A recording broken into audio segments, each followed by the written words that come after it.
मौन रहकर और दिमाग शांत रखकर लिया हुआ कोई सा भी निर्णय जीत अवश्य दिलाता है और खुद को मन से बलवान बनाता है।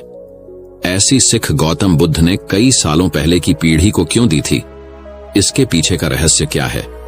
आज इसी रहस्य के बारे में हम गौतम बुद्ध की इस प्रेरणादायक कहानी के माध्यम से जानेंगे। तो बिना देर किए चलिए उन कहानियों की शुरुआत करते हैं। पहली कहानी, बुद्ध की शिक्षा से गांव का उद्धार हुआ। एक युवक ने बुद्ध से आकर कहा, मेरा गांव अशिक्षित है, मैं अपने परिवार से झगड़कर थोड़ा बहुत पढ़ पाया हूं, आगे और पढ़ना चाहता हूं, किंतु सभी रोक रहे हैं। घर के लोग सोचते हैं कि खेती में खूब पैसा है और उसके लिए किसी शिक्षा की आवश्यकता नहीं है। यही सोच गांव वालों की भी है। कृपया आप मेरे गांव चलकर वहां शिक्षा का प्रसार करवाइए। बुद्ध युवक की बात मानकर गांव आ गए। धर्मभीरू ग्रामीणों ने बुद्ध का सत्कार किया और रोज उनके प्रवचन सुनने आने लगे। बुद्ध जब भी शिक्षा का महत्व बताते, ग्रामीण विरोधी मत रखते। एक दिन एक महिला अपने 5 साल के बच्चे के लिए पूछने लगी कि उसे किस उम्र से शिक्षा दिलवाए। तब बुद्ध ने समझाया कि तुम्हें तो 5 वर्ष पूर्व उसकी शिक्षा शुरू कर देनी थी। उसे क्या खाना है, क्या नहीं, कैसे व क्या बोलना है आदि बातें शुरू से सिखाओगी, तभी तो वह अपना उचित ख्याल रख सकेगा। बुद्ध की यह बात महिला सहित सभी ग्रामीणों को समझ में आ गई। उन्होंने अपने बच्चों को विद्यालय भेजना शुरू किया। यह समय वर्षा का था। युवक ने लोगों को जल संग्रहण की तकनीक बताई। अधिकांश ने उपहास किया, किंतु युवक अपना काम करता रहा। बुद्ध का सहयोग प्राप्त था, इसलिए किसी ने उसका खुलकर विरोध नहीं किया। जब गर्मी में भीषण जल संकट के कारण फसलें सूखने लगीं, तो युवक ने कुएं खुदवाए, जिनमें जल संग्रहण की तकनीक के कारण खूब पानी निकला। ग्रामीण अब शिक्षा का महत्व समझ चुके थे। धीरे धीरे संपूर्ण गांव शिक्षित हो गया। ज्ञान हर उम्र में अर्जित किया जा सकता है। यही ज्ञान हमें जीवन में आने वाली समस्याओं के समाधान की राह सुझाता है। तो चलिए दोस्तों, अब गौतम बुद्ध की दूसरी कहानी की शुरुआत करते हैं। दूसरी कहानी, सबका हित करो। एक दिन एक व्यक्ति बुद्ध के पास पहुंचा।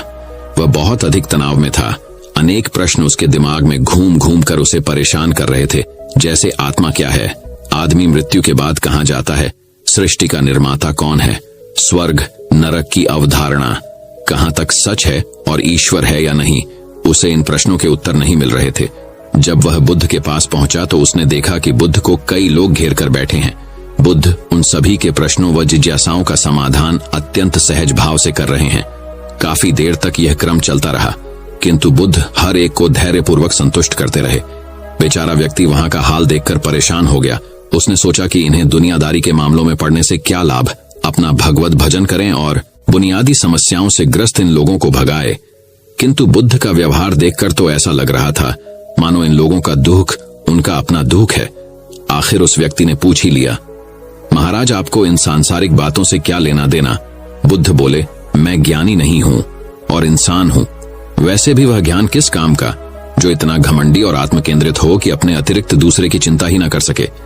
ऐसा ज्ञान तो अज्ञान से भी बुरा है। बुद्ध की बातें सुनकर व्यक्ति की उलझन दूर हो गई। उस दिन से उसकी सोच व आचरण दोनों बदल गए। कथा का सार यह है कि ज्ञान तभी सार्थक होता है जब वह लोक कल्याण में संलग्न हो। चलिए दोस्तों, अब गौतम बुद्ध की तीसरी कहानी की शुरुआत करते हैं। तीसरी कहानी, ज्ञान की सार्थकता। एक व्यक्ति बुद्ध के पास गया और बोला कि गुरुदेव, मुझे जीवन के सत्य का पूर्ण ज्ञान है, फिर भी मेरा मन किसी काम में नहीं लगता। इस अस्थिरता का क्या कारण है? बुद्ध ने उसे रात तक इंतजार करने के लिए कहा। रात होने पर वे उसे झील के पास ले गए और झील में चांद का प्रतिबिंब दिखाकर बोले कि एक चांद आकाश में और एक झील में। तुम्हारा मन इस झील की तरह है, तुम्हारे पास ज्ञान तो है, लेकिन तुम उसे इस्तेमाल करने की बजाय मन में लेकर बैठे हो। ठीक वैसे जैसे झील चांद का प्रतिबिंब लेकर बैठी है, तुम्हारा ज्ञान तभी सार्थक होगा जब तुम उसे व्यवहार में एकाग्रता व संयम के साथ अपनाने की कोशिश करो। झील का चांद तो भ्रम है, तुम्हें अपने काम में मन लगाने के लिए आकाश के चंद्रमा की तरह बनना है। झील का चांद तो पानी में पत्थर गिराने पर हिलने लगता है। जैसे तुम्हारा मन जरा जरा सी बात पर डोलने लगता है, तुम्हें अपने ज्ञान और विवेक को जीवन में नियम पूर्वक लाना होगा तथा अपने जीवन को सार्थक एवं लक्ष्य हासिल करने में लगाना होगा। खुद को आकाश के चांद के बराबर बनाओ। शुरू में थोड़ी परेशानी आएगी, पर कुछ समय बाद ही तुम्हें दूसरी आहट हो जाएगी। उस व्यक्ति की समस्या दूर हो गई और वह बहुत प्रसन्न हुआ। उसने महात्मा बुद्ध के चरण स्पर्श करते हुए कृतज्ञता व्यक्त की और अंत में वहां से चला गया। चलिए दोस्तों, अब गौतम बुद्ध की चौथी कहानी की शुरुआत करते हैं। चौथी कहानी। बहुत समय पहले की बात है। प्रतापगढ़ के राजा को कोई संतान नहीं थी। राजा ने फैसला किया कि वह अपने राज्य के किसी बच्चे को ही अपना उत्तराधिकारी चुनेगा। इसी इरादे से उसने एक दिन सभी बच्चों को बुलाया गया। राजा ने घोषणा की कि वह वहां मौजूद बच्चों में से ही किसी को अपना उत्तराधिकारी चुनेगा। उसके बाद उसने सभी बच्चों के बीच एक छोटी सी थैली बंटवा दी और बोला, प्यारे बच्चों, आप सभी को जो थैली दी गई है उसमें अलग अलग पौधों के बीज हैं। हर बच्चे को सिर्फ एक ही बीज दिया गया है। आपको इसे अपने घर ले जाकर एक गमले में लगाना है। 6 महीने बाद हम फिर यहाँ इकट्ठा होंगे और उस समय मैं फैसला करूंगा कि मेरे बाद प्रतापगढ़ का अगला शासक कौन होगा। उन्हीं लड़कों में ध्रुव नाम का भी एक लड़का था। बाकी बच्चों की तरह वह भी बीज लेकर खुशी खुशी अपने घर वापस पहुंच गया। माँ की मदद से उसने एक गमला चुना और उसमें और अच्छे से उसकी देखभाल करता। दिन बीतने लगे, पर हफ्ते 2 हफ्ते बाद भी ध्रुव के गमले में पौधे का कोई नामो निशान नहीं था। वहीं अब आसपास के कुछ बच्चों के गमलों में उपज दिखने लगी थी। ध्रुव ने सोचा कि हो सकता है उसका बीज कुछ अलग हो और कुछ दिनों बाद उसमें से कुछ निकले, और ऐसा सोचकर वह पूरी लगन से गमले की देखभाल करता रहा। पर 3 महीने बीत जाने पर भी उसका गमला खाली था। वहीं दूसरी ओर बाकी बच्चों के गमलों में अच्छे खासे पौधे उग गए थे। कुछ में तो फल फूल भी दिखाई देने लगे थे। ध्रुव का खाली गमला देख सभी उसका मजाक बनाते और उस पर हंसते। यहाँ तक कि कुछ बड़े बुजुर्ग भी उसे बेकार में मेहनत करने से मना करते। पर इसके बावजूद ध्रुव ने हार नहीं मानी और लगातार गमले की देखभाल करता रहा। देखते देखते 6 महीने भी बीत गए और राजा के सामने अपना गमला ले जाने का दिन आ गया। ध्रुव चिंतित था क्योंकि अभी भी उसे गमले में कुछ नहीं निकला था। वह मन ही मन सोचने लगा, अगर मैं ऐसे ही राजा के सामने चला गया तो सब लोग मुझ पर कितना हंसेंगे, और कहीं राजा भी मुझसे नाराज हो गया और सजा दे दी तो किसी को यकीन नहीं होगा कि मैं बीज में रोज पानी डालता था। सब मुझे कितना आलसी समझेंगे। माँ ध्रुव की परेशानी समझ रही थी। उसने ध्रुव की आंखों में आंखें डालकर कहा, नतीजा जो कुछ भी हो, तुम्हें राजा को उसका दिया हुआ बीज लौटाना ही चाहिए। तय दिन सभी बच्चे राजमहल के मैदान में इकट्ठा हो गए। वहां एक से बढ़कर एक पौधों का अंबार लगा था। रंग बिरंगे फूलों की खुशबू से पूरा महल सुगंधित हो गया। ध्रुव का खाली गमला देख बाकी बच्चे उसका मजाक उड़ा रहे थे कि तभी राजा के आने की घोषणा हुई। सभी बच्चे शांति से अपनी जगह खड़े हो गए। सबके अंदर बस एक ही प्रश्न चल रहा था कि कौन बनेगा राजा। राजा बच्चों के बीच से होकर आगे बढ़ने लगे। वह जहां से भी गुजरते बच्चे तन कर खड़े हो जाते और अपने आप को योग्य उत्तराधिकारी साबित करने की कोशिश करते। तमाम खूबसूरत पौधों को देखने के बाद राजा की नजर ध्रुव पर पड़ी। राजा ने ध्रुव से पूछा, क्या हुआ, तुम्हारा गमला खाली क्यों है? ध्रुव बोला, है राजन, मैं रोज इसमें पानी डालता था, धूप दिखाता था। 6 महीने तक मैंने इसकी पूरी देखभाल की, पर फिर भी इसमें से पौधा ही नहीं निकला। ध्रुव कुछ हिचकिचाहट के साथ बोला। राजा बाकी गमलों को देखने के लिए आगे बढ़ गया और जब सभी गमले देखने के बाद उसने बच्चों को संबोधित किया, आप लोगों ने खुद को साबित करने के लिए कड़ी मेहनत की। ज्यादातर लोग किसी भी कीमत पर राजा बनना चाहते हैं, लेकिन एक लड़का है जो यहाँ खाली हाथ ही चला आया। ध्रुव, तुम यहाँ मेरे पास आओ। सबके सामने इस तरह बुलाया जाना ध्रुव को कुछ अजीब लगा। वह धीरे धीरे आगे बढ़ने लगा। जैसे ही राजा ने उसका गमला उठाकर बाकी बच्चों को दिखाया, सभी हंसने लगे। शांत हो जाइए, राजा ने ऊंची आवाज में कहा। 6 महीने पहले मैंने आपको बीज दिए थे और अपने अपने पौधों के साथ आने को कहा था। मैंने आपको जो बीज दिए थे वो बंजर थे। आप चाहे उसकी जितनी भी देखभाल करते उसमें से कुछ नहीं निकलता। लेकिन अफसोस है कि आप सबके बीच में बस एक ध्रुव ही है जो खाली हाथ यहाँ उपस्थित हुआ है। आप सबको उससे सीखना चाहिए। पहले तो उसने ईमानदारी दिखाई कि और लोगों की तरह बीज में से कुछ ना निकले, पर दूसरा बीज नहीं लगाया और उसके बाद खाली गमले के साथ यहाँ आने का साहस दिखाया। ये जानते हुए भी कि लोग उस पर कितना हंसेंगे, उसे कितना अपमानित होना पड़ेगा। मैं घोषणा करता हूं कि ध्रुव ही प्रतापगढ़ का अगला राजा होगा। यही उसकी ईमानदारी का फल है। इस कहानी से हमें यह सीख मिलती है कि हमें हमेशा ईमानदार रहना चाहिए। भले ही सब लोग झूठे हों, लेकिन ईमानदार इंसान ही अपने जीवन में सफल हो पाता है। दोस्तों, इसलिए ईमानदार रहो और अपना कार्य करते रहो। चलिए दोस्तों, अब गौतम बुद्ध की 5वीं कहानी की शुरुआत करते हैं। 5वीं कहानी अछूत कौन है। महात्मा बुद्ध प्रवचन सभा में आकर मौन बैठ गए। शिष्य समुदाय उनके इस मौन के कारण चिंतित हुए कि कहीं वे अस्वस्थ तो नहीं है। आखिर एक शिष्य ने पूछ ही लिया, भंते, आप आज इस तरह मौन क्यों हैं? वे नहीं बोले तो दूसरे शिष्य ने फिर पूछा, गुरुदेव आप स्वस्थ तो हैं? बुद्ध फिर भी मौन ही बैठे रहे। इतने में बाहर से एक व्यक्ति ने जोर से पूछा, आज आपने मुझे धर्म सभा में आने की अनुमति क्यों नहीं दी? बुद्ध ने कोई उत्तर नहीं दिया और आंखें बंद कर ध्यानमग्न हो गए। वह बाहर खड़ा व्यक्ति और जोर से बोला, मुझे धर्म सभा में क्यों नहीं आने दिया जा रहा है? धर्म सभा में बैठे बुद्ध के शिष्यों में से एक ने उसका समर्थन करते हुए कहा, भंते, उसे धर्म सभा में आने की अनुमति प्रदान कीजिए।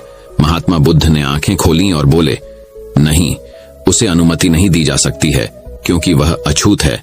अछूत? मगर क्यों? सारे शिष्य सुनकर आश्चर्य में पड़ गए कि भंते यह छुआछूत कब से मानने लग गए। महात्मा बुद्ध ने शिष्य समुदाय के मन के भावों को ताड़ते हुए कहा, हाँ, वह अछूत है। वह आज अपनी पत्नी से लड़कर आया है। क्रोध से जीवन की शांति भंग होती है। क्रोधी व्यक्ति मानसिक हिंसा करता है।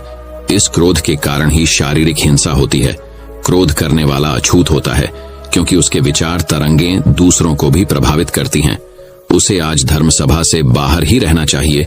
उसे वहां खड़े रहकर पश्चाताप की अग्नि में तपकर शुद्ध होना चाहिए। शिष्यगण समझ गए कि अस्पृश्यता क्या है और अछूत कौन है। उस व्यक्ति को भी बहुत पश्चाताप हुआ। उसने कभी भी क्रोध न करने का प्रण लिया और अंत में बुद्ध ने उसे धर्म सभा में आने की अनुमति प्रदान की। चलिए दोस्तों, अब गौतम बुद्ध की छठी कहानी की शुरुआत करते हैं। छठी कहानी, गिलहरी और बुद्ध। महात्मा बुद्ध आत्मज्ञान की खोज में तपस्या कर रहे थे। उनके मन में विभिन्न प्रकार के प्रश्न उमड़ रहे थे। उन्हें प्रश्नों का उत्तर चाहिए था, लेकिन अनेक प्रयासों के बाद भी उन्हें सफलता नहीं मिली। वे आत्मज्ञान की प्राप्ति के लिए कठोर तपस्या करने लगे। अनेक कष्ट सहन किए, कई स्थानों की यात्राएं की, परंतु जो समाधान उन्हें चाहिए था वह उन्हें मिला नहीं। एक दिन उनके मन में कुछ निराशा का संचार हुआ। सोचने लगे, धन, माया, मोह और संसार की समस्त वस्तुओं का भी त्याग कर दिया, फिर भी आत्मज्ञान की प्राप्ति नहीं हुई। क्या मैं कभी आत्मज्ञान प्राप्त कर सकूंगा? मुझे आगे क्या करना चाहिए? इसी प्रकार के अनेक प्रश्न बुद्ध के मन में उठ रहे थे। तपस्या में सफलता की कोई किरण दिखाई नहीं दे रही थी और इधर बुद्ध ने प्रयासों में कोई कमी नहीं छोड़ दी थी। वे उदास मन से इन्हीं प्रश्नों पर मंथन कर रहे थे। इसी दौरान उन्हें प्यास लगी। वे अपने आसन से उठे और जल पीने के लिए सरोवर के पास गए। वहां उन्होंने एक अद्भुत दृश्य देखा। एक गिलहरी मुंह में कोई फल लिए सरोवर के पास आई। फल उससे छूटकर सरोवर में गिर गया। गिलहरी ने देखा फल पानी की गहराई में जा रहा है। गिलहरी ने पानी में छलांग लगा दी। उसने अपना शरीर पानी में भिगोया और बाहर आ गई। बाहर आकर उसने अपने शरीर पर लगा पानी झाड़ दिया और पुनः सरोवर में कूद गई। उसने यह क्रम जारी रखा। बुद्ध उसे देख रहे थे, लेकिन गिलहरी इस बात से अनजान थी। वह लगातार अपने काम में जुटी रही। बुद्ध सोचने लगे, ये कैसी गिलहरी है? सरोवर का जल यह कभी नहीं सुखा सकेगी, लेकिन इसने हिम्मत नहीं हारी। यह पूरी शक्ति लगाकर सरोवर को खाली करने में जुटी है। अचानक बुद्ध के मन में एक विचार का उदय हुआ, यह तो गिलहरी है, फिर भी अपने लक्ष्य को प्राप्त करने में जुटी है। मैं तो मनुष्य हूं। आत्मज्ञान प्राप्त नहीं हुआ तो मन में निराशा के भाव आने लगे। मैं पुनः तपस्या में जुट जाऊंगा। इस प्रकार महात्मा बुद्ध ने गिलहरी से भी शिक्षा प्राप्त की और तपस्या में जुट गए। एक दिन उन्हें आत्मज्ञान प्राप्त हो गया और वे भगवान बुद्ध हो गए। चलिए दोस्तों, अब गौतम बुद्ध की 7वीं कहानी की शुरुआत करते हैं। 7वीं कहानी, बुद्ध और नालागिरी हाथी। बुद्ध का चचेरा भाई देवदत्त सदा ही बुद्ध को नीचा दिखाने की चेष्टा में लगा रहता था, मगर उसे हमेशा मुंह की ही खानी पड़ जाती थी। एक बार बुद्ध जब कपिलवस्तु पहुंचे तो अनेक कुलीन शाक्यवंशी राजकुमार उनके अनुयायी बने। देवदत्त भी उनमें से एक था। कुछ समय पश्चात देवदत्त ने भी कुछ जादुई शक्तियां प्राप्त की और एक बार उनका प्रदर्शन मगध के भावी सम्राट अजातशत्रु के समक्ष किया। वहां वह एक शिशु के रूप में प्रकट हुआ जिसने सांप की मेखला बांधी हुई थी। तभी से अजातशत्रु उसे परम आदर की दृष्टि से देखा करता था। कुछ दिनों के बाद देवदत्त मगध से लौटकर जब संघ में वापस आया तो उसने स्वयं को बुद्ध से श्रेष्ठ घोषित किया और संघ का नेतृत्व करना चाहा। भिक्षुओं को बुद्ध से विमुख करने के लिए उसने यह कहा है कि बुद्ध तो बूढ़े हो चुके थे और सठिया गए हैं, किंतु भिक्षुओं ने जब उसकी कोई बात नहीं सुनी तो वह बुद्ध और संघ दोनों से द्वेष रखने लगा। खिन्न होकर वह फिर वापस मगध पहुंचा और अजातशत्रु को महाराज बिंबिसार का वध करने के लिए प्रेरित किया, क्योंकि बिंबिसार बुद्ध और बौद्धों को प्रचुर प्रश्रय प्रदान करते थे। प्रारंभिक दौर में बिंबिसार को मरवाने की उसकी योजना सफल नहीं हुई। उसने 16 धनुर्धारियों को बुद्ध को मारने के लिए भेजा, किंतु बुद्ध के व्यक्तित्व से प्रभावित हो सारे उनके ही अनुयायी बन गए। क्रोध में देवदत्त ने तब बुद्ध पर ग्रीकूट पर्वत की छोटी से एक चट्टान लुढ़काया, जिसे पहाड़ से ही उत्पन्न हो दो पढ़े पत्थरों ने रास्ते में ही रोक दिया। देवदत्त के क्रोध की सीमा न रही। उसने एक दिन मगध राज के अस्तबल में जाकर एक विशाल हाथी नालगिरी को तादही पिलाकर बुद्ध के आगमन के मार्ग में भेज दिया। नालगिरी के आगमन से सड़ढाकों पर खलबली मच गई और लोग जहां तहां भाग खड्डे हुए। तभी बुद्ध भी वहां से गुजरे। ठीक उसी समय एक घबराई महिला अपने बच्चे को हाथी के सामने ही छोड़ भाग खड्डी हुई। जैसे ही नालगिरी ने बच्चे को कुचलने के लिए अपने पैर बढ़ाए, बुद्ध उसके ठीक सामने जा खड़ी डिडे हुए। उन्होंने हाथी के सिर को थपथपाया। बुद्ध के स्पर्श से नालगिरी उनके सामने घुटने टेक कर बैठ गया। नालगिरी हाथी की इस घटना से देवदत्त मगध में बहुत अप्रिय हुआ और उसे तत्काल ही नगर छोड़ डीएच कर भागना पड़ा। चलिए दोस्तों, अब गौतम बुद्ध की 8वीं कहानी की शुरुआत करते हैं। 8वीं कहानी, गांठ। एक दिन बुद्ध प्रातः भिक्षुओं की सभा में पधारे। सभा में प्रतीक्षारत उनके शिष्य यह देख चकित हुए कि बुद्ध पहली बार अपने हाथ में कुछ लेकर आए थे। उनके हाथ में एक रूमाल था। बुद्ध के हाथ में रूमाल देखकर सभी समझ गए कि इसका कुछ विशेष प्रयोजन होगा। बुद्ध अपने आसन पर विराजे। उन्होंने किसी से कुछ न कहा और रूमाल में कुछ दूरी पर 5 गांठें लगा दी। सब उपस्थित यह देख मन में सोच रहे थे कि अब बुद्ध क्या करेंगे, क्या कहेंगे। बुद्ध ने उनसे पूछा, कोई मुझे यह बता सकता है कि क्या यह वही रूमाल है जो गांठें लगने के पहले था? शारिपुत्र ने कहा, इसका उत्तर देना कुछ कठिन है।